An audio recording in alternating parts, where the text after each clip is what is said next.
بسم اللہ الرحمن الرحیم۔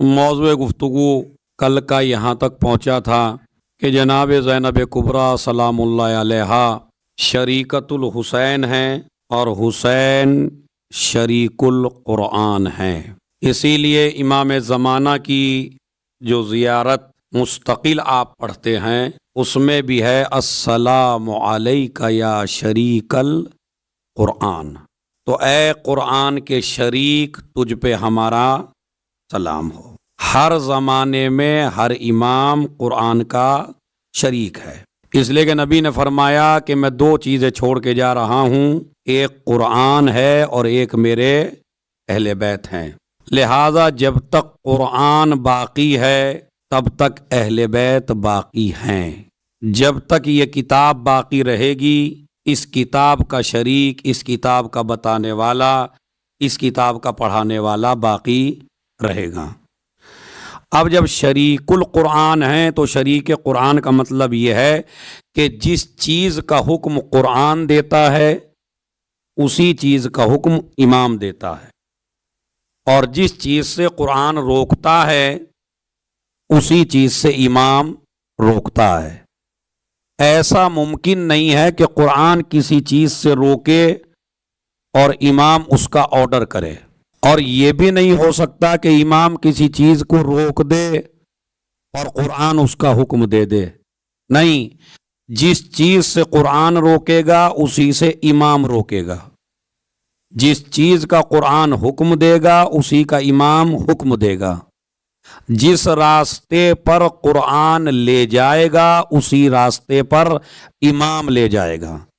جس طرح قرآن نور ہے تو امام بھی نور ہو، جس طرح قرآن طاہر ہے امام بھی طاہر ہو، جس طرح قرآن علم ہے امام بھی عالم ہو، جس طرح قرآن میں خطا نہیں ہے امام بھی معصوم ہو، جس طرح قرآن اللہ کی طرف سے ہے امام بھی اللہ کی طرف سے ہو، بندوں کی طرف سے نہیں ہونا چاہیے۔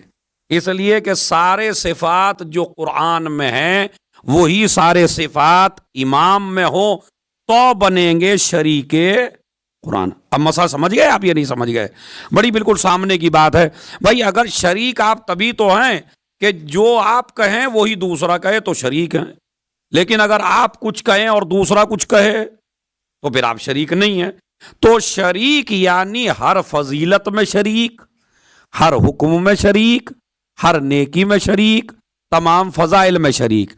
اب اسی سے آپ آ جائیے فضیلت جناب زینب کبریٰ سلام اللہ علیہ پر، کیا ہے؟ شریکت الحسین، زینب یعنی حسین کی شریک، تو حسین کی شریک کاہے میں ہے؟ اگر راستہ حسین کا الگ ہو اور زینب کا الگ ہو تو شریک نہیں ہے، اگر زینب فضائل میں کم ہو تو شریک نہیں ہے، اگر زینب طاقت میں کم ہو تو شریک نہیں ہے۔ حسین کی طاقت کا اندازہ لگاتے چلے جاؤ، زینب کی طاقت سمجھتے چلے جاؤ، حسین کے فضائل پڑھتے چلے جاؤ، زینب کے فضائل سمجھتے چلے جاؤ۔ اسی لیے اللہ نے زینب کو پردے میں رکھا، حسین کو سامنے رکھا۔ فضائل حسین مجمع کے سامنے آئیں گے، جو جو حسین میں دیکھتے چلے جانا، زینب کے اندر سمجھتے چلے جانا۔ مثلا عطا امام حسین علیہ السلام میں قوت عطا کتنی ہے؟ مجھے آپ انصاف سے بتائیے، سوچ کے بتائیے، آپ جو بھی چیز حسین سے مانگیں گے حسین دینے کی طاقت رکھتے ہیں یا نہیں رکھتے ہیں؟ زور سے بولیے بھائی، مطلب کسی کو شک ہے اس میں کہ امام حسین سے اگر کوئی چیز مانگی جائے تو حسین نہیں دے سکتے؟ ایسا کہے نہیں، جو بھی مانگیں گے حسین دے سکتے ہیں۔ زینب ہے شریکت الحسین، اگر کربلا کی وجہ سے حسین ابن علی میں یہ طاقت ہے کہ وہ کائنات کے ہر شخص کو مانگنے پہ ہر چیز دے سکتے ہیں، تو جو زینب برابر کی شریک ہو تو کیا اس میں طاقت نہیں ہے؟ کہ اسی لیے باقاعدہ واقعہ کہ ایک نابینا، آنکھیں خراب ہیں، ڈاکٹروں کو دکھا لیا ہے، بڑے بڑے علاج کرنے والے، بڑے بڑے آنکھوں کے ڈاکٹر عاجز آ گئے ہیں، مگر کسی بھی طرح آنکھوں کا مرض ختم ہونے کو تیار نہیں ہے۔ بات پھر وہیں آ جاتی ہے کہ جو چیز حسین دے سکتے ہیں وہی چیز زینب دے سکتی ہیں، اس لیے کہ برابر کی شریک ہیں، شریکت الحسین ہیں۔ تو لہذا اب وہ ایک بیچارہ نابینا تڑپ تڑپ کے جب کہیں سے ٹھیک نہ ہوا تو ایک جگہ سبیل لگ رہی تھی، یہی سبیل جو آپ لگاتے ہیں، سبیل لگ رہی تھی۔ جب سبیل لگی ہوئی تھی تو اس نے سبیل پہ کھڑے ہو کے لوگوں سے کہا میں بھی سبیل میں پانی پلانا چاہتا ہوں۔ کسی نے کہا آپ تو نابینا ہیں، آپ کیسے پلکا؟ نہیں، بس مجھے آپ سہارا دیتے رہے، میں پلاؤں گا۔ اور پانی پلاتے پلاتے اس نے استغاثہ کیا بی بی زینب سے۔ میں توجہ چاہتا ہوں، کہتے بی بی زینب سے اس نے استغاثہ کیا کہ شہزادی میں اپنی آنکھوں کی وجہ سے پریشان ہوں، دنیا میں ہر انسان دنیا کے مناظر اپنی آنکھوں سے دیکھتا ہے، لیکن میں دنیا کے مناظر دیکھ نہیں پا رہا ہوں، شہزادی مجھے آنکھیں عنایت فرمائیں۔ کہتے ہیں ابھی میرے دل میں یہ بات آئی تھی۔ ارے میں توجہ چاہتا ہوں بھائی، ایک ایک آدمی سے توجہ۔ ابھی یہ بات میرے دل میں آئی تھی کہ اچانک میری آنکھوں میں نور پیدا ہوا اور مجھے وہ سب کچھ دکھائی دینے لگا اور میری آنکھیں بالکل ٹھیک ہو گئی۔ اب سمجھے جس طرح حسین میں طاقت ہے دل کی بات سننے کی، اسی طرح زینب میں طاقت ہے۔ جس طرح حسین میں طاقت ہے کہ آپ کچھ بھی بولیے تو حسین سن لیتے ہیں، اسی طرح زینب کی یہ طاقت ہے کہ کچھ بھی آپ کہیے تو زینب اس کو سن لیتی ہیں۔ آنکھیں عنایت ہو گئیں، مجمع چاروں طرف دوڑا، مجمع چاروں طرف بھاگا، کوئی ادھر۔ خدا کی قسم ہم جو ہیں اس گھرانے سے مانگنے کے طریقے اگر سیکھ لیں، بس یہ کریم گھرانہ ہے، ان کے دینے میں کمی نہیں ہے، ہمیں مانگنے کا سلیقہ نہیں آتا۔ خدا کی قسم ان سے مانگ کے تو دیکھیے آپ، کس وقت یہ، اور جب یہ عنایت کر دیں تو اب قیامت آ جائے گی، اس نعمت پہ زوال نہیں آ سکتا۔ اسی لیے یہیں امام بارگاہ علی رضا میں ایک کتاب رکھی ہوئی ہے جناب زینب کے اوپر، اس میں یہ قصہ پڑھ کے آیا ہوں۔ اس کے بعد کہتے ہیں کہ ایکسیڈنٹ اس کا ایک ہوا اسی مومن کا، اور بیچارہ جل گیا، وہ بدن اس کا جل گیا، لیکن کہتے ہیں اس کی آنکھوں پر پورا بدن جلنے کے بعد بھی کوئی اثر نہیں پڑا۔ آنکھوں تک آگ آئی ضرور، مگر آگ نے اثر نہیں کیا۔ کیوں؟ اس لیے کہ یہ آنکھیں زینب کی دی ہوئی ہیں۔ یہ لکھا باقاعدہ، میں ابھی پڑھ کے آیا ہوں کہ یہ آنکھیں زینب کی دی ہوئی ہیں۔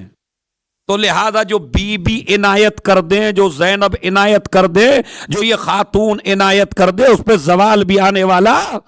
تو علم کی بھیک مانگو تو زینب سے، دولت کی بھیک مانگو تو زینب سے، اسلام پہ مرنا سیکھو تو زینب سے، اسلام پہ جینا سیکھو تو زینب سے، اپنے اللہ سے عبادت کی توفیق مانگو تو زینب کے صدقے سے مانگو۔ دیکھیے یہ جو مجلس عزا جناب زینب نے رکھی، یہ اس مثلاً ایک آدمی، آج کی یہ مجلس بڑی قیمتی ہے، اگر آپ اسے دل پہ لکھ کے لے جائیں اپنے گھروں پہ، میری ماں بہنیں بھی اور آپ بھی۔ مثلاً آپ وہاں کربلا کے میدان میں حر سے غلطی ہوئی یا نہیں ہوئی؟ غلطی ہوئی۔ اب اس کی بیچارے کی، حر کی، یہ بڑی شہادت تھی اور شرافت تھی، اور یہ اس کا نصیب تھا کہ حسین جیسا امام سامنے تھا۔ تو غلطی ہوئی تو امام کے پاس پہنچا معافی مانگنے کے لیے، معافی مل گئی۔ اب یہ جو اتنا سارا مجمع بیٹھا ہے امام بارگاہ علی رضا میں، ہم بھی مجرم اور گناہگار ہیں، ہم سے بھی غلطیاں ہوتی ہیں، ہم سے بھی خطائیں ہوتی ہیں، تو حر کے پاس تو معافی کا موقع تھا چونکہ امام سامنے تھے۔ اب یہ جو اتنا بڑا مجمع بیچارہ شیعوں کا، ہندوستان، پاکستان، پوری دنیا، یہ جہاں جہاں بھی ہمارا مجمع ہے، یہ بیچارہ گناہگار تو ہے۔ اب گناہگار ہے تو جائے کہاں معافی مانگنے کے لیے؟ اب حسین ابن علی تو ہے نہیں کہ اگر حسین ابن علی کا دربار ہو تو جا کے معافی مانگ لوں میں؟ ارے میں بہت عجیب و غریب سی بات کر رہا ہوں بھائی، بڑی تحقیقی بات ہے۔ تو یہ بتائیے، حر کا نصیب بڑا اچھا تھا کہ وہ اس زمانے میں تھا، میں آج کے زمانے میں پیدا ہوا، میرا امام پردہ غیب میں ہے، تو میں معافی مانگوں تو کیسے مانگوں؟ اس لیے ضرورت تھی کسی ایسے دربار کی، ارے میں توجہ چاہتا ہوں بھائی، ضرورت تھی کسی ایسی جگہ کی کہ جہاں گناہگار آئیں اور حر بن کے جائیں۔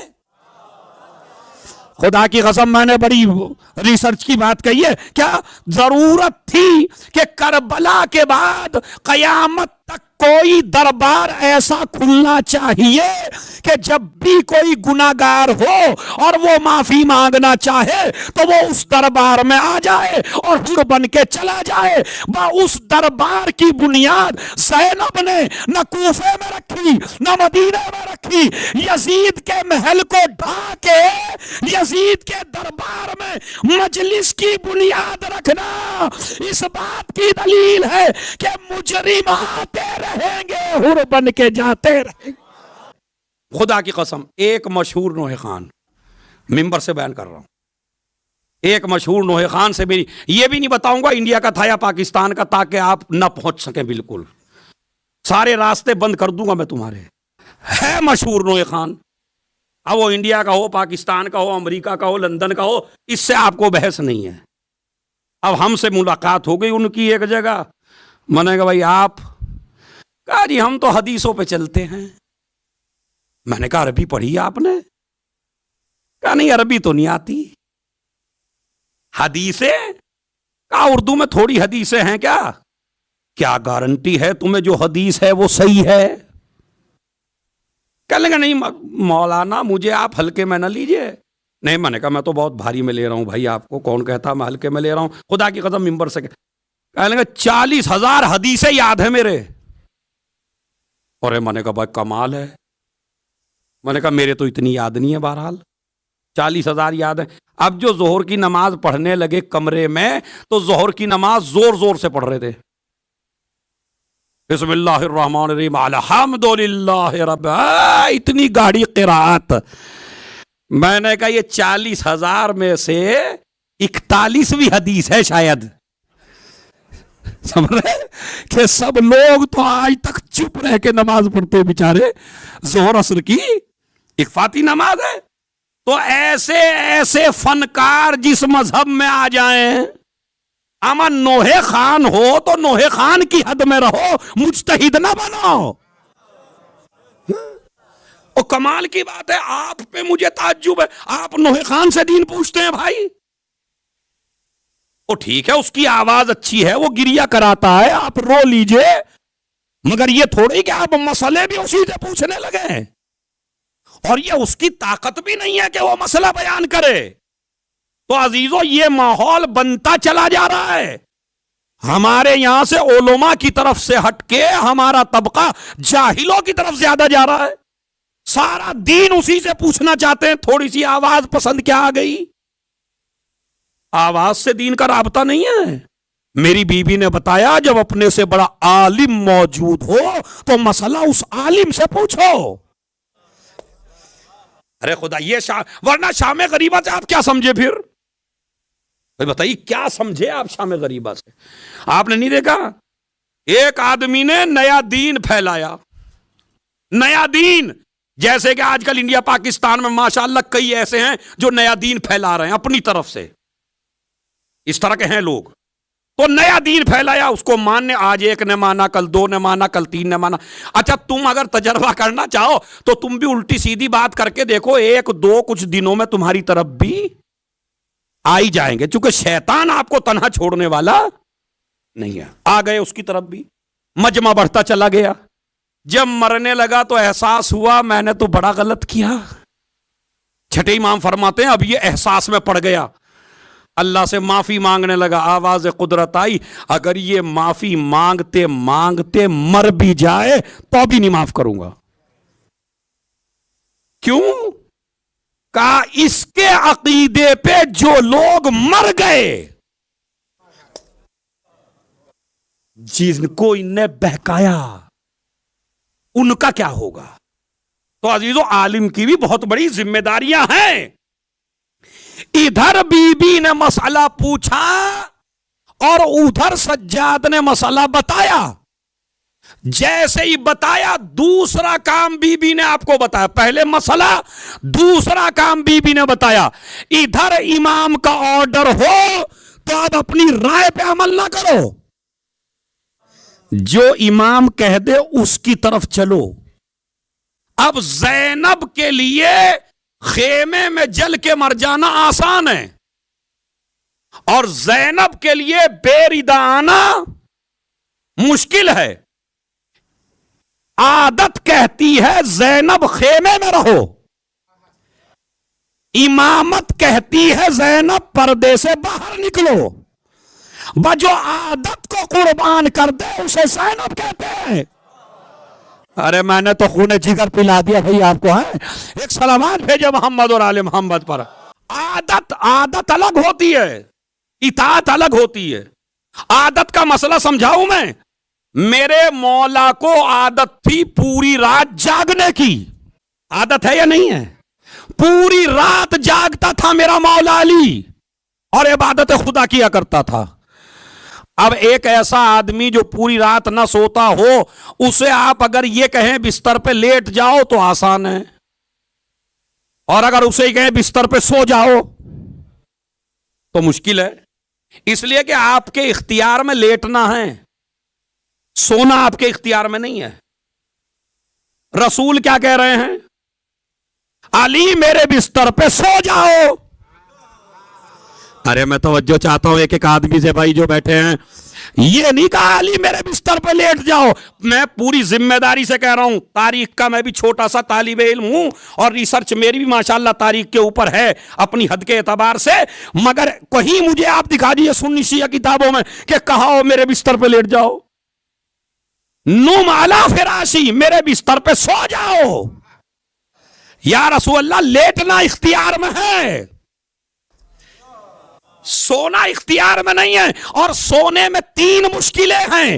بستر بدل جائے تو نیند نہیں آتی، جگہ بدل جائے تو نیند نہیں آتی، عادت بدل جائے تو نیند نہیں آتی، جان کا خطرہ ہو تو نیند نہیں آتی.